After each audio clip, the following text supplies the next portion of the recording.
এসব কি হচ্ছে মিতু? বিয়ে হইতেছে, তোমাকে তো দাওয়াত দেই নাই, বিয়ে খেতে চলে আসছো। আচ্ছা ঠিক আছে, আসছে ভালো আছে, খেয়ে যাও। আমি তোমাকে অনেক ভালোবাসি মিতু, তুমি এই বিয়ে ভাঙিয়ে দাও। এই বিয়ে ভাঙিয়ে দিয়ে তুমি আমাকে বিয়ে করো। তুমি তোমার বাপের পকেট থেকে টাকা চুরি করো। ভাদাই মা, তোমার বিয়ে করবো কেন? যাও এখান থেকে যাও। তুই আমাকে বিয়ে করবি না, আমার জীবন নষ্ট করে এখন আরেকজনকে বিয়ে করবি? এই মেয়ে, আপনি যারা বিয়ে করতে আসছেন, আপনি চিনেন ওরে, জানেন ওর সম্পর্কে? ও কত ছেলের জীবন নষ্ট করছে আপনি জানেন? না না, আপনি সব কিছু বিশ্বাস করেন না। ও আমাকে পছন্দ করতো, ওয়ান সাইডেড লাভ। আমি ওকে ভালোবাসি না, তো এর জন্য এসব গেঞ্জাম করতেছে। ভাই আমি মোটেও মিথ্যা কথা বলতেছি না, আমি প্রমাণ হাতে নিয়ে আসছি। এই কই আপনারা আসেন, এই যে এরা সব ওর বয়ফ্রেন্ড। কথা বলেন না কেন আপনারা? বলেন। আমার লোকে 2 বছর প্রেম করছে। কি বলবো? এই ফকির তো আমার খাইতে খাইতে একদম ফকির বানায় ফেলছে। আর আপনি পিছনে দাঁড়াচ্ছেন কেন? কথা বলেন না। অনেকদিন প্রেম করছে, এটা কোনো কথা নাকি? হ্যাঁ, এত চিৎকার চেঁচামেচি করছো কেন? আবার চিৎকার চেঁচামেচি করবো না কেন? এই যে ছেলেগুলো দেখতেছেন, এই ছেলেগুলোর সঙ্গে মৃত্যু দিনের পর দিন প্রেম করছে। এখন এই ছেলেগুলো আছে মৃত্যুর বিয়ে মানতে।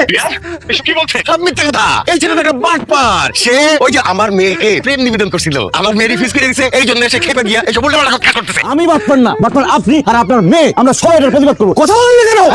ঠিক ঠিক ঠিক। তুমি একটা মিথ্যাবাদী, ফালতু লোক। কোনো মিথ্যাবাদী, ফালতু লোকের মেয়ের সাথে আমার ছেলে করে দিয়ে নিয়ে যাবো না। তোমার আমি কি ক্ষতি করছিলাম যে তুমি আমার বিয়েটা ভেঙে দিলে? তুই আমার প্রেমের বাজার খারাপ করছস, আমি তোর প্রেমের বাজার, বিয়ের বাজার দুইটাই খারাপ করলাম। থাক পইরা। বাবা এখন কি হবে? কি করলি তুই? এরকম কেন করলি? বাবা আরেকটা ব্যাকআপ বয়ফ্রেন্ড আছে, ডাক দিব? একদম খবর দিয়ে